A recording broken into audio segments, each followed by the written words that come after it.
The United States is a representative democracy. The United States takes pride in being one of the most liberal democratic countries. However, America's electoral college system is elitist and undemocratic. The Electoral College plays a monumental factor in deciding who wins the presidency of the United States, not the direct popular vote.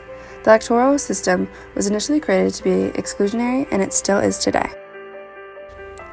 The Electoral College was established by America's founding fathers during the Constitutional Convention of 1778.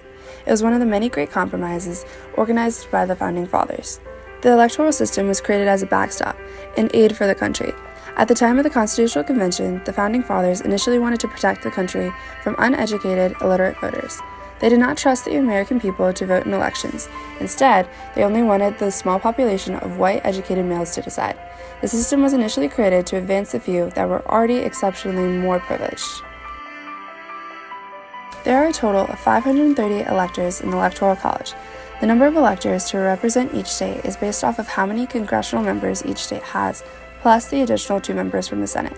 The road to 270, as some may call it, means whichever presidential candidate receives 270 electoral votes or more wins the overall election, regardless if a candidate has won the popular vote.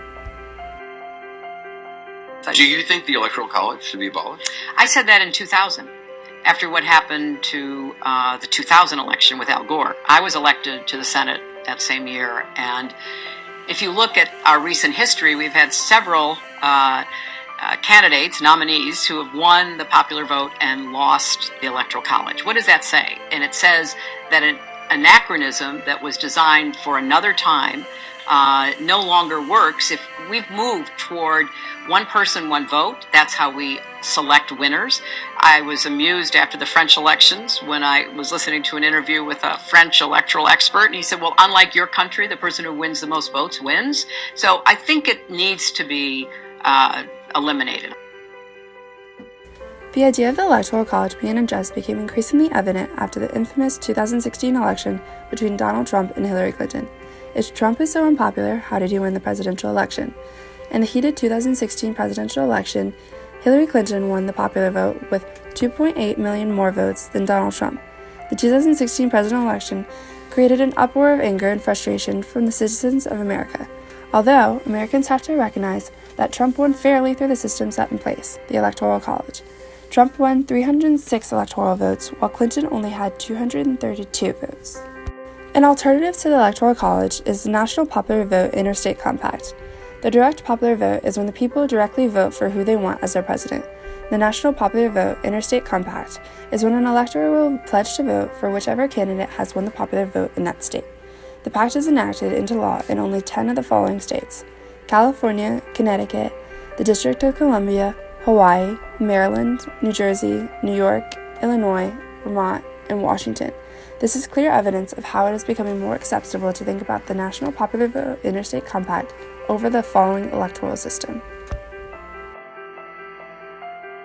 Is the United States a true democracy if the people don't have a full say over who wins the presidential election? Instead, we as a country should strive to promote inclusion and equality through direct popular voting through the National Popular Vote Interstate Compact. As the country evolves and grows, the laws, thoughts, and opinions from our 18th century Constitution and Founding Fathers become extremely outdated and prejudiced. As a citizen of the United States, the only real civic duty is being taken away from you. We the people have to be educated and aware of these laws and how they can individually affect us as American citizens. There is evidence of progress and change happening to the current system, but the change will definitely be slow. If the people do not want the Electoral College as their system of electing our president, we should make a change. We the people should work toward a more fair and representative system to consequently resolve the problems of the elitist and undemocratic values evident in America's current Electoral College system. You are told that your vote counts and how your vote can make a difference. As written, this current system does not give us a vote. Do we want our voices represented, or stay with an elitist system that does not benefit the power of the people? The only way there will be real change is if people take action. Together, we have the power to make a change. You can call your representatives and tell them to support the National Popular Vote Interstate Compact. Together, we can change this elitist and outdated system we call the Electoral College.